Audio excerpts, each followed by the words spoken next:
प्रदीप बेटा, मैं कह रही थी कि तू अपनी बहन निशा के लिए रिश्ता ढूंढना शुरू कर दे। लेकिन ध्यान रहे, परिवार ऊंचा होना चाहिए जहां मेरी बेटी जिंदगी भर ऐश कर सके। ये तुम कैसी बातें कर रही हो माँ? ऊंचे परिवार में शादी करने के लिए खर्चे भी ऊंचे करने पड़ते हैं।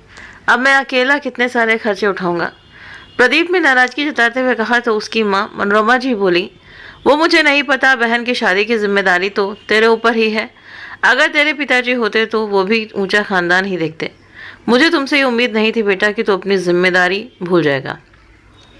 ये सुन प्रदीप ने गुस्से से कहा, माँ मैं जिम्मेदारी भूला नहीं हूँ, लेकिन आप बातें बड़ी बड़ी कर रही हो। एक समान परिवार में निशा की शादी क्यों नहीं हो सकती? वो बोल ही रहा था कि तभी उसकी बहन निशा आ गई और उसकी बात को बीच में काटते हुए बोली, भैया आपको पता है मेरी सहेलियों की शादी कितने बड़े बड़े घरों में हुई है। किसी का पति लेफ्टिनेंट है तो किसी का पति इंजीनियर, और तो और किसी का पति खुद की कंपनी का मालिक है। तो क्या आप मेरे लिए ऐसा लड़का नहीं ढूंढ सकते? पापा होते तो कितना अच्छा होता। इतना कहकर निशा अपने घड़ियाली आंसू बहाने लगी। तो प्रदीप ने उसे समझाने की कोशिश की, देखो निशा, अगर इतना अच्छा लड़का ढूंढेंगे तो वो दहेज कितना मांगेगा, तुम ये नहीं सोच रही हो? तभी वहां पर प्रदीप की पत्नी पवित्रा भी आ गई और उन सबको चाय देते हुए बोली, अरे निशा दीदी, तुम्हारे भैया सही तो कह रहे हैं। तुम समझने की कोशिश करो, अगर इतने बड़े घर में शादी करेंगे तो दहेज भी बहुत देना पड़ेगा। निशा कुछ बोलती उससे पहले ही मनोरमा जी ने तुरंत कहा, अरे बहू, तुम दोनों नौकरी करते हो तो इतना सोचने की क्या बात है? अगर दो ननद होती तो क्या उनकी शादी नहीं करते? अब दो का खर्चा एक के ऊपर लगा दो। ये सुनकर पवित्रा हक्की बक्की रह गई। उसे मन ही मन बहुत गुस्सा आ रहा था कि वो तो पहले से ही प्रदीप का लोन उतार रही है। उसने तपाक से अपनी सासू माँ से कहा कि माँ जी, आप ऐसी बातें कर सकती हैं तो पहले से ही मेरी तनख्वाह में से प्रदीप के लोन की किस्त कट जाती है। ऊपर से आप मुझ पर एक और खर्चा बढ़ा रही हैं। इतना दबाव आप अपने बेटे पर क्यों नहीं बनाती कि वो कोई बड़ी तनख्वाह वाली नौकरी ढूंढ ले? ये बात मनोरमा जी को भी सही लगी। उन्होंने तुरंत अपने बेटे की तरफ देखते हुए कहा, यह आइडिया भी अच्छा है प्रदीप, तो ऐसा कर और कोई नौकरी ढूंढना शुरू कर दे जिसमें तनख्वाह ज़्यादा मिले। सुनकर प्रदीप की आंखें गुस्से से लाल हो गईं। वो चिल्लाता हुआ बोला, पवित्रा, तुम माँ के दिमाग में ये क्या भर रही हो? नौकरी ढूंढना क्या इतना आसान काम है? पवित्रा गुस्से में उठकर चली गई और दोनों माँ बेटे आपस में बहस करते रहे। पवित्रा मन ही मन सोच रही थी कि वो इसमें भागीदार नहीं बनेगी, आखिर वो इस घर का कितना खर्चा उठाएगी। ये सोचकर पवित्रा ने इस वक्त के लिए खामोश होने से समझा। अगले दिन सुबह 8 बज गए, लेकिन निशा अभी तक सो रही थी। वे देख पवित्रा को बहुत गुस्सा आया। उसने अपनी सास मनोरमा जी से कहा, मम्मी जी, आप अपनी बेटी की शादी करने की बात कह रही हैं, पर वो तो बिस्तर पर बड़ी देर तक सोती रहती है। आखिर इतनी देर तक सोएगी तो कैसे काम चलेगा? ससुराल में जाकर तो बहुत काम करना पड़ता है। अब मुझे ही देख लीजिए, सुबह सुबह घर का इतना सारा काम करने के बाद मुझे नौकरी पर भी जाना पड़ता है। सुनकर मनोरमा जी तिलमिला उठी और डांटते हुए बोली, देख बहू, मेरी बेटी के पीछे पड़ने की जरूरत नहीं है। अरे मायके में ही तो आराम के दिन होते हैं, और ये क्या तू रोज रोज मुझे नौकरी का एहसान दिखाती रहती है? वो तो मेरी मजबूरी है जो अभी तुझे नौकरी करने के लिए कह रही हूँ। मेरी बेटी की शादी हो जाए फिर मैं तुझे पूछूंगी भी नहीं। सुनकर पवित्रा गुस्से से आपको बोला हो गई। उसने तुरंत कहा, मम्मी जी, घर का काम तो अभी से ही सीखना पड़ेगा, ससुराल में कोई काम नहीं सिखाता। निशा की शादी हो या ना हो, मैं तो अभी भी घर के लिए कमाती हूँ। लोन आपके बेटे ने लिया है और किस्त में भर रही हूँ। कहकर पवित्रा गुस्से पर पटकते हुए रसोई में चली गई और टिफिन की तैयारी करने लगी। इधर बाहर बैठी मनोरमा जी गुस्से में दांत पीस कर रह गईं। पवित्रा ने जल्दी से नाश्ता तो बना दिया, लेकिन जल्दबाजी में अपना टिफिन घर पर ही भूल गई। उसके जाने के बाद मनोरमा जी ने टिफिन खोलकर देखा तो उसमें 2 तरह की सब्जी देखकर आग बबूला हो गई और अपने बेटे से जाकर बोली, ये देख बेटा, टिफिन में कितना सारा खाना लेकर जाती है और 2-2 तरह की सब्जी। कल तो हमें खर्चे को लेकर इतना ज्ञान दे रही थी और खुद को इतना खर्चा करते इसको शर्म नहीं आती। आ जाएगी तो उससे पूछना कि इतना खाना किसके लिए लेकर जा रही है और जाकर किसको खिलाती है। बात इतनी सी थी, मगर मनोरमा जी ने उसको इतना बढ़ा दिया। प्रदीप ने उस वक्त कुछ नहीं कहा, चुपचाप ऑफिस चला गया। मनोरमा जी सारा दिन अपनी बहू को भला बुरा कहती रहीं और सोचती रही कि आज उसने ऑफिस में खाना ऑर्डर करके खाया होगा। हम पर खर्चों की लगाम लगाती है और खुद अंधाधुंध पैसे खर्च करती है। अरे मेरी बेटी की शादी में कुछ दे देगी तो इसका क्या घट जाएगा? निशा भी माँ के गुस्से को हवा दे रही थी। वो भी पूरा दिन अपनी माँ के कान भरती रही। जैसे ही शाम को पवित्रा आई तो मनोरमा जी जोर से चिल्ला पड़ी, बहू, मुझे सब पता है कि ऑफिस में क्या चल रहा है। तुझे तो घर से कोई मतलब ही नहीं रहा। सास की बात सुनकर पवित्रा को गुस्सा तो बहुत आया, लेकिन वो थकान के कारण सीधे कमरे में चली गई। तभी मनोरमा जी ने पीछे से आवाज़ लगाकर कहा, अब जाकर चाय बनानी या फिर तेरे बाप को बुलाऊं। ये सुनकर तो पवित्रा के तन बदन में आग लग गई। वो दंदनाती हुई आई और बोली, मम्मी जी अब मेरे बाप को बुला ही लीजिए और चाय पीने के लिए प्रदीप के बाप को बुला लेना। ये सुनकर तो मनोरमा जी की आंखों में अंगारे फूट पड़े। बहू तेरी हिम्मत कैसे हुई अपने ससुर जी के बारे में से शब्द बोलने की। माँ जी आप भी तो मेरे स्वर्गवासी पिता के लिए ऐसे ही शब्द बोल रही हो। जब आपको शर्म नहीं आई तो फिर मुझे क्यों आएगी। आपको अपनी जुबान पर लगाम ही नहीं, जब देखो मेरे पीछे पड़ी रहती हैं। पवित्रा चली गई और मनोरमा जी वहीं बैठकर रोने का ढोंग रचाने लगी। आज तो इसने मेरे पति को भी नहीं छोड़ा। कैसी बहू घर में आ गई। इसकी नौकरी नहीं होती तो कब की धक्के मारकर घर से बाहर निकाल देती। रात को प्रदीप के आते ही फिर उन्होंने अपनी राम कहानी कर दी। बेटा अब तो तेरे पिताजी के ताने भी मुझे मिलते हैं। तू कोई अच्छी सी नौकरी क्यों नहीं ढूंढ लेता। कम से कम इस कलमुही की बातें तो नहीं सुननी पड़ेंगी। प्रदीप ने बिना पूरी बात जाने कमरे में जाकर पवित्रा से कहा, पवित्रा तुम क्यों माँ के मुंह लगती हो और जुबान संभाल कर बात नहीं कर सकती क्या। क्यों प्रदीप, जब तुम्हारी माँ तुम्हारे पिताजी के लिए नहीं सुन सकती तो मैं अपने बाप के लिए कैसे सुन सकती हूँ। मुझसे पैसे मांगते समय तो तुम्हारी माँ की जुबान इतनी मीठी हो जाती है, लेकिन गालियाँ देते समय वो बिल्कुल लगाम नहीं लगाती। यही बातें जब तुम्हारी बहन अपने ससुराल में सुनेगी तब तुम लोगों को अकल आएगी।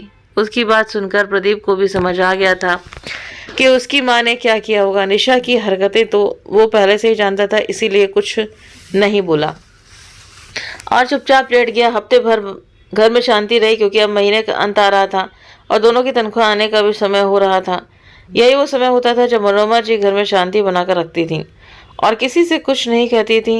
एक दिन जब शाम को प्रदीप घर पहुंचा तो मनोरमा जी ने कहा, बेटा आज अपने पड़ोस में रहने वाली राधिका जी ने निशा के लिए एक बहुत अच्छा रिश्ता बताया है।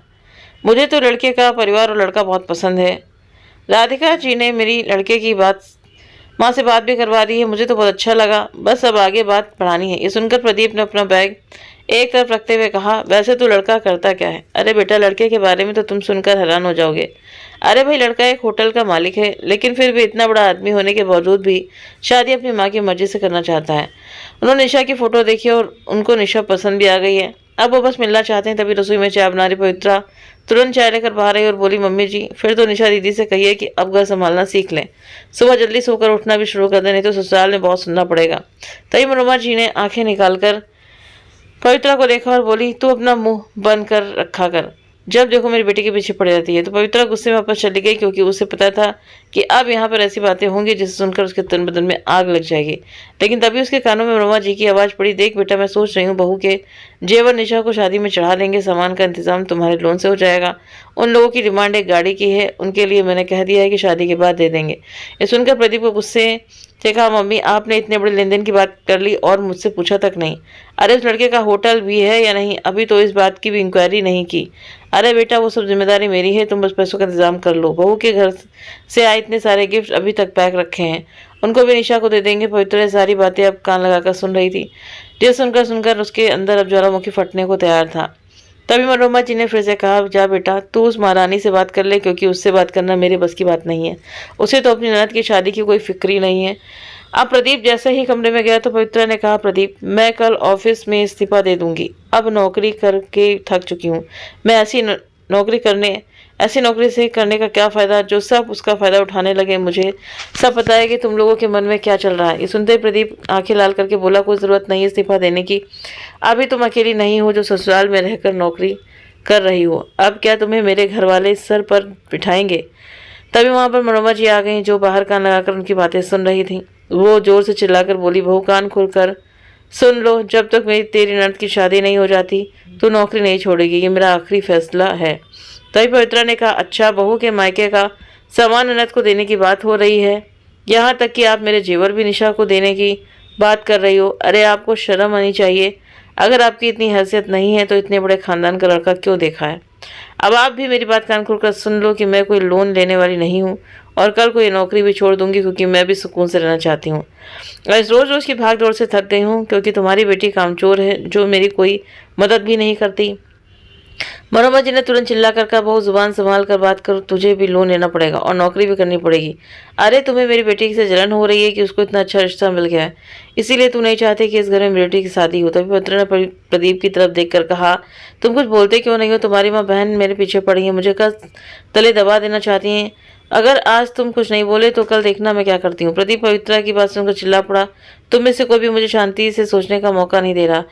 तभी वहाँ पर निशा भी आ गई और बोली, हाँ हाँ भैया, मुझे सब पता है कि आप शांति से क्या सोचने वाले हैं। आप तो अपनी बीवी के आगे पीछे घूमते हो, क्योंकि वो नौकरी जो करती है, बहन का जीवन बनाने की बात आई तो पीछे हट रहे हो।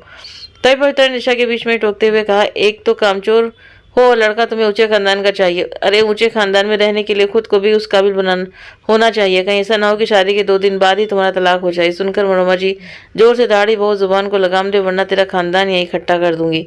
तभी पवित्रा ने हाथ बांधकर कहा कि इसकी तो आपकी हिम्मत ही नहीं है माँ जी, क्योंकि आपको मुझसे पैसे जो चाहिए, जो मेरे खानदान से तो नहीं मिलेंगे। तभी प्रदीप ने गुस्से में पवित्रा से कहा कि तुम चुप होती हो या नहीं, तुम लोगों ने पूरे घर को सिर पर उठा रखा है। तभी निशा भी तिलमिलाकर बोली, सर पर तो आपकी बीवी ने उठा रखा है भैया, जिसको कुछ कहने की आपकी हिम्मत भी नहीं है। भगवान करे ऐसा भाई दुश्मन को भी ना मिले। बोलकर निशा पर पटकती हुई बाहर चली गई और पीछे पीछे मनोरमा जी भी चली गई। तभी प्रदीप ने तुरंत पवित्रा की तरफ देखा और बोला, पवित्रा, मुझे पता है कि तुम्हारी गलती नहीं है, मगर तुमने घर का माहौल बिगाड़ दिया है। अरे जरा सा चुप भी तो रह सकती थी। जब तुम्हें पता है कि मेरे ऊपर लोन चल रहा है तो नौकरी छोड़ने की बात क्यों कर रही हो? पवित्रा गुस्से में बोली, अरे जैसे तुम्हारी माँ मेरे जेवर देने की बात कर रही हैं, तो तुम्हें क्या लगता है कि मैं इतनी आसानी से अपने जेवर उठाकर दे दूंगी? प्रदीप माथे को पकड़कर बैठ गया और सोचने लगा कि आखिर कैसे इस स्थिति पर नियंत्रित करे। माँ ने तो शादी करने की ठान ली है, ऊपर से लोन लेने का दबाव भी बना रही हैं। कर्ज लेकर शादी करने से कुछ मिलने वाला नहीं है, बल्कि हम और ज्यादा कर्ज में डूब जाएंगे। मगर माँ को ये कौन समझा। पवित्र ने गुस्से में रात का खाना नहीं बनाया और मनोरमा जी बाहर बैठी बड़बड़ाती रही। प्रदीप ने बाहर से खाना मंगवाया तो मनोरमा जी उसी पर भड़क उठी कि ये सब इसके कारण ही हो रहा है। महारानी बिस्तर पर आराम फरमा रही है, मैं इसकी मर्जी चलने नहीं दूंगी। प्रदीप ने कुछ नहीं कहा और सब लोग रात को खाना खाकर सो गए। पवित्रा सुबह उठी, लेकिन अब उसने घर का कोई काम नहीं किया। जैसे ही सासू माँ ने चिल्लाकर चाय के लिए आवाज़ लगाई तो पवित्रा ने कहा, माँ जी, जिसकी शादी करने के सपने देख रही हो उसी से चाय बनवा लीजिए, ताकि चाय बनाना सीख भी जाएगी, ससुराल जो जा रही है। पवित्रा का टका सा जवाब सुनकर मनोरमा जी देखती रह गई और पवित्रा तैयार होकर ऑफिस चली गई। तो पीछे मनोरमा जी आज पूरा दिन राधिका जी से लेन देन की बातें करती रही। राधिका जी ने कहा कि मनोरमा बहन, ऐसा लड़का तो ढूंढने से भी नहीं मिलेगा, इतने बड़े होटल का मालिक है। सुनकर तो मनोरमा जी और निशा फूली नहीं समा रही थी। यहाँ तक कि निशा ने अपनी सहेलियों से भी कह दिया था कि उसकी शादी एक होटल के मालिक से होने वाली है। शाम को जब पवित्रा घर लौटी तो उसने किसी से कोई बात नहीं की, चुपचाप अपने कमरे में चली गई। तभी मनोरमा जी उसे सुना सुनाकर अपनी बेटी से कहने लगी कि बेटा, अब तो तेरे अच्छे दिन आने वाले हैं। अब तो तुझे रोज होटल का खाना खाने को मिलेगा। किसी को जलन हो रही है तो होने दे, मैं तो तेरी शादी वहीं कराऊंगी। पवित्रा चुपचाप अपने कमरे में काम में लग गई। तभी प्रदीप भी आ गया तो पवित्रा ने सबके सामने आकर कहा कि मैंने आज नौकरी से इस्तीफा दे दिया है। अब तुम अपना लोन अपने आप चुकाओगे, क्योंकि ये लोन तुमने लिया था। ये सुनकर वो तो सबकी आंखें फटी फटी रह गईं। प्रदीप को समझ में नहीं आ रहा था कि अब पवित्रा से क्या कहे। मनोरमा जी आंखें निकाल कर बोली, तेरी हिम्मत कैसे हुई इस्तीफा देने की? मैंने तुझे मना किया था ना, तेरी वजह से इतना बड़ा रिश्ता हाथ से चला जाएगा। आखिर तूने अपनी जलन निकाल ही ली।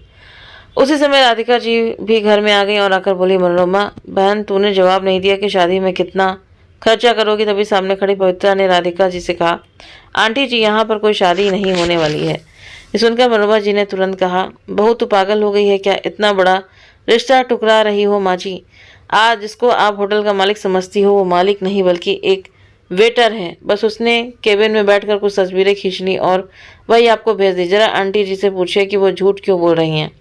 ये बात सुनते ही राधिका जी के होश उड़ गए कि पवित्रा को सच कैसे पता चल गया। तभी मनोरमा जी ने तुरंत कहा, बहू राधिका पर इल्जाम मत लगा, झूठ तो तुम बोल रही हो। माँ जी, झूठ मैं नहीं, आपकी पड़ोसन बोल रही है।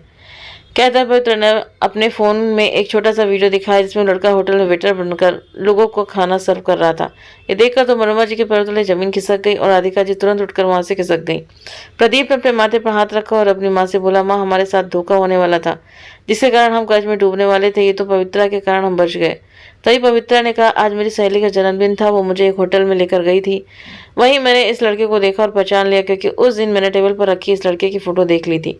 अब मनोरमा जी और निशा के मुंह पर तो जैसे ताला लग गया था। तभी प्रदीप ने अपनी माँ से कहा, माँ, आपके कारण पवित्रा ने गुस्से में आकर नौकरी भी छोड़ दी। तो मनोरमा जी की आंखों में आंसू आ गए। वो धीरे से बोले, हाँ सही कहा बेटा, आपने ये सब मेरे कारण ही हुआ है, बल्कि इसने तो अपनी ननद को भी बचा लिया, वरना निशा की तो जिंदगी खराब हो ही जाती। कहते हुए मनोरमा जी ने पवित्रा के सामने हाथ जोड़ दिए और बोली, मुझे माफ़ कर दे बहू, मुझसे बहुत बड़ी गलती हो गई, लेकिन अब मैं तुझे दोबारा नौकरी करने के लिए नहीं कहूँगी, बल्कि मैं खुद लोगों के घरों में जाकर काम करूँगी, ताकि घर खर्चा चलाने में आसानी हो सके। कहते हुए मनोरमा जी ने अपनी बेटी की तरफ देखा और बोली, अब से निशा तुम भी घर के हर काम में अपनी भाभी का हाथ बटाओगी? तो निशा ने भी चुपचाप हाँ में सिर हिला दिया। तभी अपनी सास को परेशान देखकर पवित्रा की भी आंखें भर आईं। उसने अपनी सास को गले से लगाते हुए कहा, माँ जी, आपको किसी के घर में काम करने की ज़रूरत नहीं है। मैंने कोई नौकरी नहीं छोड़ी है, वो तो बस मैं आपके लालच को हवा नहीं देना चाहती थी, इसीलिए आपसे ऐसा कह दिया था। मगर ये अच्छा हुआ जो इस लड़के का सच मुझे पता चल गया, वरना कर्ज भी हो जाता और निशा की ज़िंदगी भी बर्बाद हो जाती। ये सुनकर मनोरमा जी की आंखें भर आईं। उसने कहा, मुझे माफ़ कर दे बहू, मैंने तुम्हें क्या कुछ नहीं कहा, लेकिन फिर भी तूने मेरी बेटी की ज़िंदगी बचा ली। पास में खड़ा प्रदीप भी ये सब देख रहा था और मन ही मन सोच रहा था कि आखिर उसकी माँ और बहन को अपनी गलती का एहसास हो ही गया। दोस्तों, आपको ये कहानी कैसी लगी कमेंट करके ज़रूर बताएं। अगर कहानी अच्छी लगी हो तो प्लीज़ वीडियो को लाइक करें, शेयर करें, हमारे चैनल को सब्सक्राइब करना ना भूलें। मिलते हैं आप सभी से नेक्स्ट वीडियो में नई कहानी के साथ में। Thank you.